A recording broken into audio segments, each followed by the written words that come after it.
I'm Clarkstown Supervisor George Hoehm. On November 11th, Veterans Day, and throughout the month of November, we remember all veterans, all who have put on the uniform and served our country. Today, we have 4 stories of 5 veterans who not only served during war, but continue to serve. Thanks for joining us on this special Veterans Day edition of Hometown Happenings.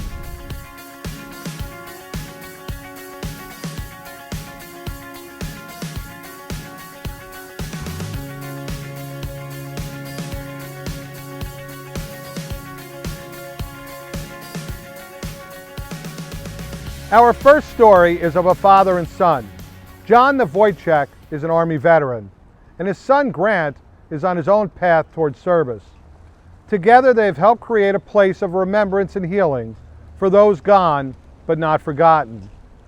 Here's Joe Beckerly at the Trail of the Fallen. On a bluff in the Hudson Highlands, just south of West Point, stands a monument. Built over time, day by day, stone by stone. Since 9/11, this memorial has grown steadily. Stones placed here in memory of those who served, those who made the ultimate sacrifice. At this popular hiking spot on the top of Timptorn Mountain is where you'll find the memorial. In 2013, as part of a Boy Scouts Eagle Scout project, it became known as the Trail of the Fallen.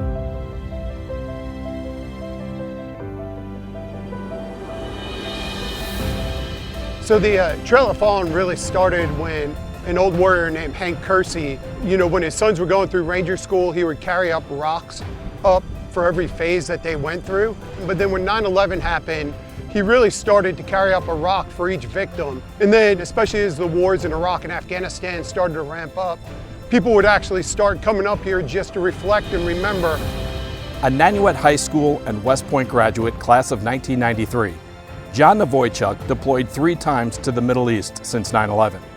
But it was the death of a family friend, Tom Kennedy, a fellow West Point graduate who was killed in action, which became the inspiration of a young boy's Eagle Scout project, John's son Grant. Your Eagle project is your culminating event as a Boy Scout, and that was really the motivating factor for me, was just those family members and friends and people I know and don't know who gave the ultimate sacrifice to pay tribute to them. So Grant went to work. He erected a kiosk at the head of the trail, marked the trail for hikers, raised $5,000 to install 2 450-pound benches in memory of Tom Kennedy and West Point cadet Darren Hildago. And of course, worked with the Palisades Park Commission through all of it, getting permission to do the work and have the trail renamed. The Trail of Fallen was something that my parents and I came up with. I think it really embodies what we're looking to heal with and allow people to recognize and reflect on. Luckily, I had a bunch of cadets at the time, Company F3, and then a bunch of volunteers, whether they were Boy Scouts or family friends, family members. They came and helped get those benches up to the top, build that kiosk, and paint the whole trail. It was so impressive to see a 13-year-old boy so dedicated to this that he was able to plan, execute, and coordinate all of it. It just was a Herculean effort and really just makes me swell with pride. It was emotional. It was awesome to see this ambitious project. It took many months to actually physically do it and like a year to complete all the paperwork and planning. And so as any project is, it's awesome to see it come to a head. It's crazy to see the impact that you have on something that's so meaningful to someone. And people have come. Since before 2001, but mostly after its dedication in 2014, the monument has grown and people have come, with a stone in hand to find the peace they seek. To this cathedral, people most definitely have come. On a random Tuesday, I get a call or a text or an email or a DM or whatever it may be from just a random person who hiked the trail and wanted to tell me how impactful it was, or a Gold Star family who wanted to tell me it was a great opportunity for them to reflect and see that the nation as a whole is honoring their son, daughter, brother, sister, wife, husband, whoever it may be.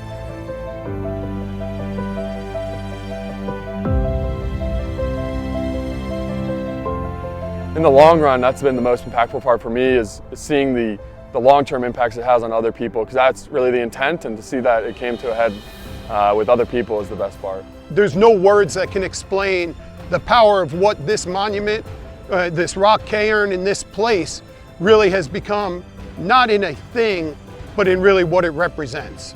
Grant Novoychuk followed in his father's footsteps and joined the Long Gray Line. He's a senior at the United States Military Academy and will graduate this year with the class of 2023. For this special Veterans Day edition of Hometown Happenings, I'm Joe Beckerly. John Novoychuk retired from the Army in 2018 as a lieutenant colonel. He now serves in the athletic department at West Point.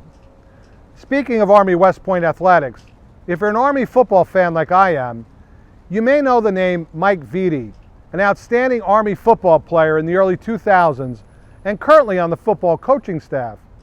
After his military career ended, he knew there was more he needed to do. Again, here's Joe Beckerly with the story of Mike's Hike for Heroes. As a fullback on the Army football team, Mike Vitti made a name for himself as a runner. But his legacy came through walking. A 2008 West Point graduate and combat veteran in Afghanistan, Vitti retired from the Army in 2013, but the desire to serve still burned inside him. When I transitioned out of service, I always wanted to, give back. And the groups of people that I wanted to represent, it immediately went to, our nation's Gold Star families. Of those who've made the ultimate sacrifice, you think of the widows, you think of the sons and daughters, you think of the brothers and sisters, the mothers and fathers. And that became Vitti's new mission, to bring awareness to Gold Star families. And so he walked, or rather hiked, for 232 days, Mike's Hike for Heroes, a kilometer for every service member killed in action.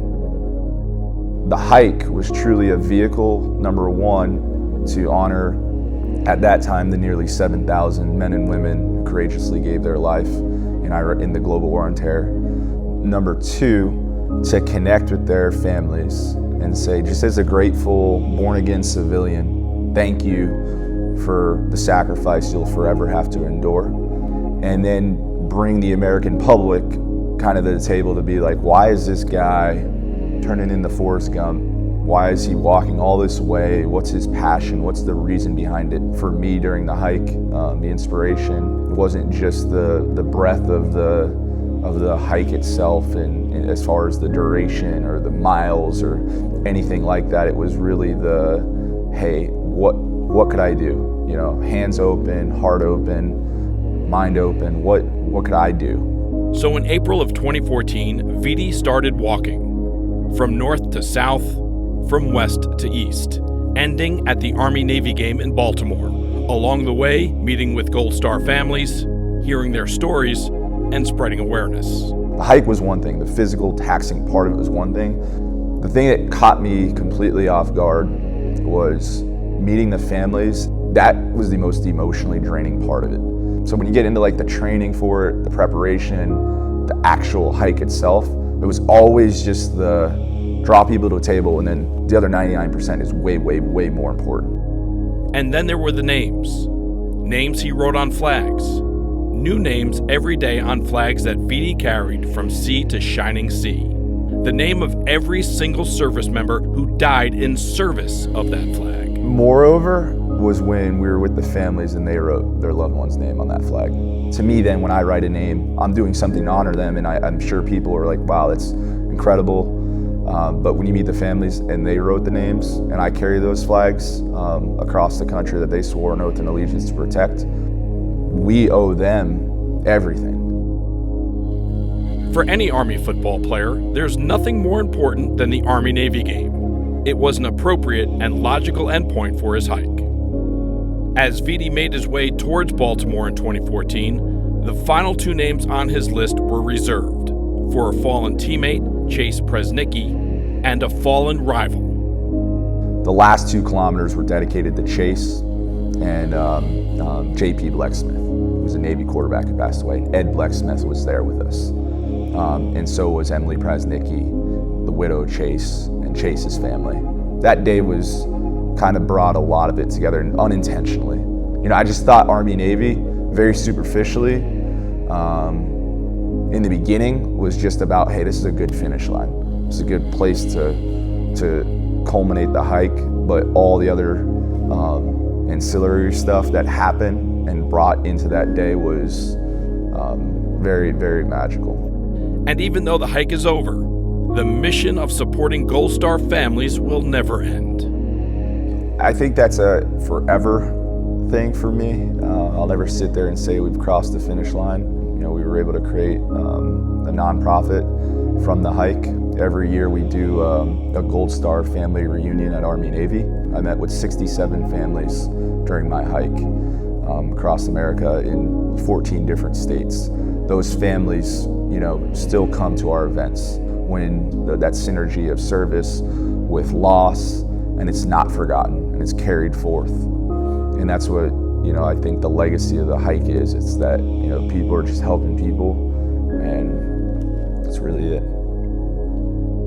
As the mission continues, you too can get involved. To learn more about Mike's Hike for Heroes or how to help Gold Star families, visit legaciesallive.com. I'm Joe Beckerly for this special Veterans Day edition of Hometown Happenings. When we come back on this special Veterans Day edition of Hometown Happenings, we have two Vietnam veterans whose pilgrimage back to that country brought unexpected healing while serving the descendants of the enemy. Stay with us. So I wanted to talk with you and your mom today, Lily, because of some of the changes your friends and teachers have seen in you lately. And along with the incident the other day, you were with Derek when he was caught selling marijuana. Yeah, he was selling it. Honey, we know. But we care about you and want to know what's going on. That's right. We'd like to understand it better and see how we might help. And if weed is a part of it, we want to make sure you know about the negative consequences for someone your age. So, can we talk? Talk. They hear you. Welcome back to our special Veterans Day edition of Hometown Happenings, where we are focusing on veterans who continue to serve.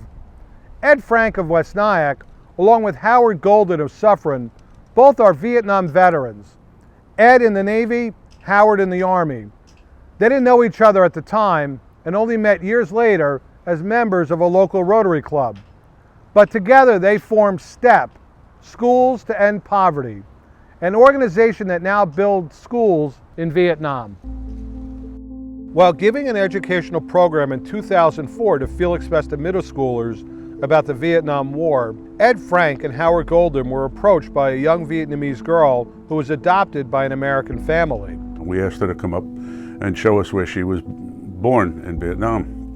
And she pointed to a town a little north of Hanoi, so immediately we knew that she was the granddaughter of a North Vietnamese soldier. We all froze because we never thought we'd be speaking to the daughter or child of a Vietnamese enemy. And she raised the question about the war. She said, how come you refer to it as the Vietnam War? It was our country, you were Americans. We referred to it as the American War. But it just made us stand still and rethink what we were talking about. And an eighth grader educated a bunch of old men. Ed and Howard had already been considering a trip back to Vietnam to revisit their past, and meeting that young Vietnamese girl was the spark that made it happen in 2005. For me personally and others, it was to get rid of some of the poison we had in us about the country, the war, etc. 13 veterans and 4 civilians went back to Vietnam. We were going back to put our past behind us.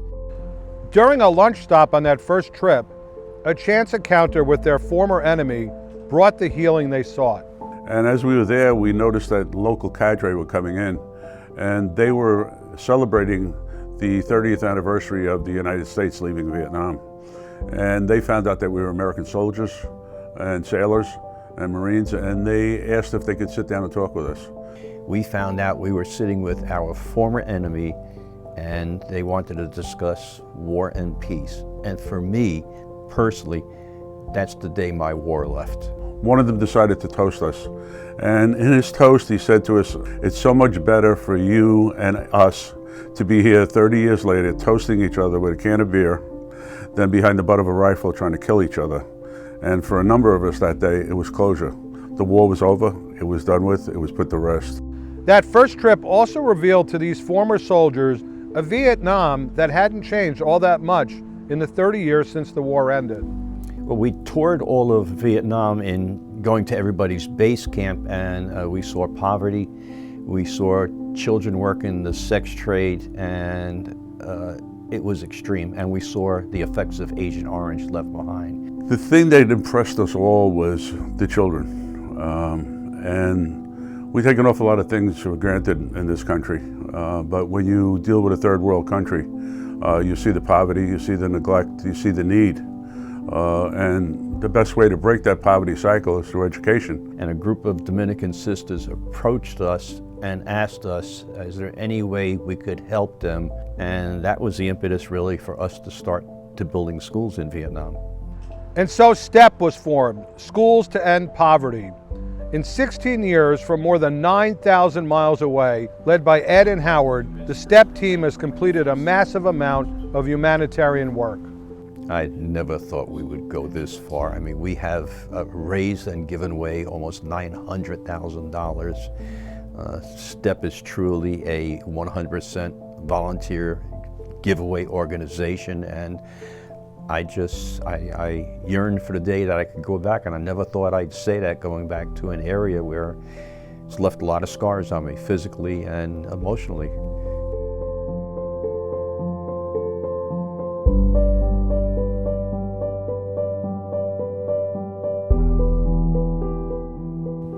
Because of this journey, we know that there are at least 1,500 kids being educated every single day. And that's pretty powerful, knowing that you're giving a child the ability to get an education. To date, they've helped to build 6 schools and 3 orphanages. They've brought more than 3 tons of supplies that include everything from toothpaste to smart boards, all in an effort to help the descendants of people who were once the enemy. And it's gone full circle because over the 16 years that we've been involved, children have come into the program, graduated, and then went on to work. I mean, to have a student who just got out of college and has a job in Saigon to come to us and said, listen, you guys made a difference in my life. I want to sponsor a child. I mean, that's the completion. I mean, it doesn't get any better than that, you know. Over the years, students at Felix Festa Middle School have raised and donated $21,000 to the STEP program for supplies that STEP has brought to the children of Vietnam. The STEP group has made 13 trips back to Vietnam with 136 veterans who were able to return, face their past, and find healing, while also helping the next generation of Vietnamese have the opportunity for a better life through education. And plans are in the works for another trip to Vietnam this time next year. If you're a veteran interested in joining them on this pilgrimage, visit schoolstoendpoverty.org. When we come back, a pre-Memorial Day tradition in Congers. Stay tuned.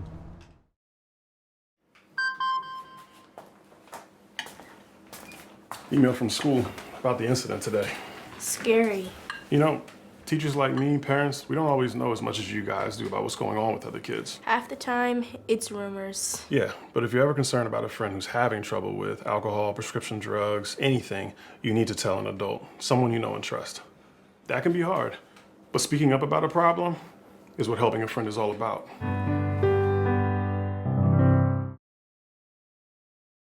Thanks for joining us on this special Veterans Day edition of Hometown Happenings. On an early spring day, almost a decade ago, Sean McGee, a Congers Navy veteran, happened to come across a group of people and a big bus coming through his hometown. It was a nonprofit group that was carrying the Stars and Stripes from West Point to Dallas ahead of Memorial Day to remember all those service members who made the ultimate sacrifice. Thanks to McGee's efforts, this group has made its swing through Congers a memorable and yearly community tradition, so all can help carry the load. Carry the Load is a organization that its mission is just to restore the true meaning of Memorial Day. That's where it originated from. it has morphed into a greater mission of supporting not just military and veterans, but also first responders. 2012, 2013, it was one of the, in April, they were actually walking through the town of Congers. I had parked the bus on my street, so I knocked on the door of the bus, and I met Stephen Holly and Dill Driscoll. Stephen's one of the founders of Carry the Load. For the better part of a decade since that initial chance meeting, Sean McGee has helped to create a Carry the Load rally point in his hometown of Clarkstown.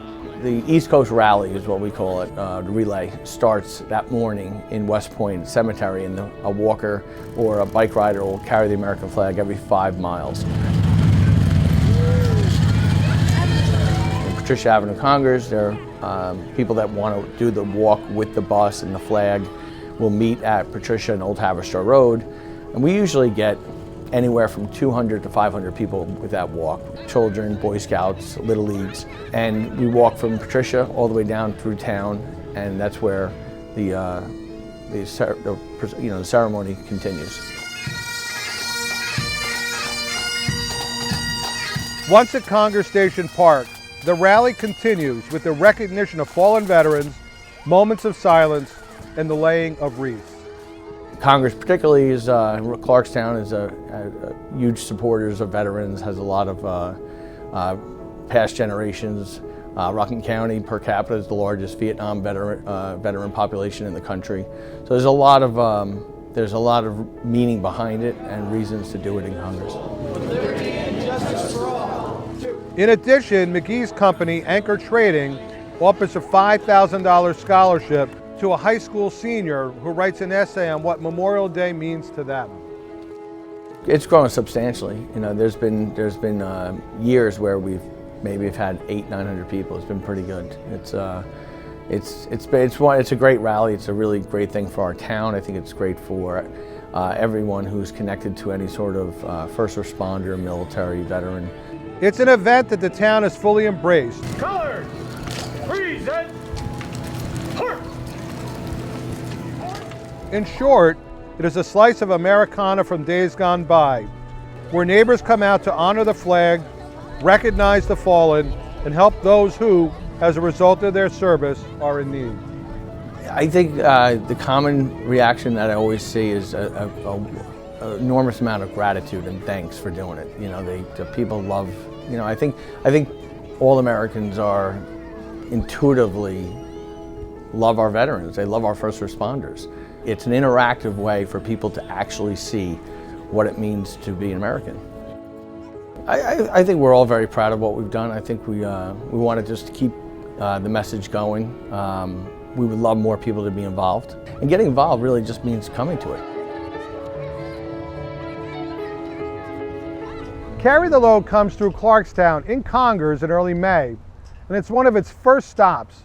It's a great opportunity for local residents and community members to walk and to honor the sacrifices of our nation's heroes. That'll do it for this special Veterans Day edition of Hometown Happenings. I'm Clarkstown Supervisor George Hoehm. Thanks for watching, and especially thank you to all of our veterans who have served in the United States Armed Forces and continue to serve others in so many unique and varied ways.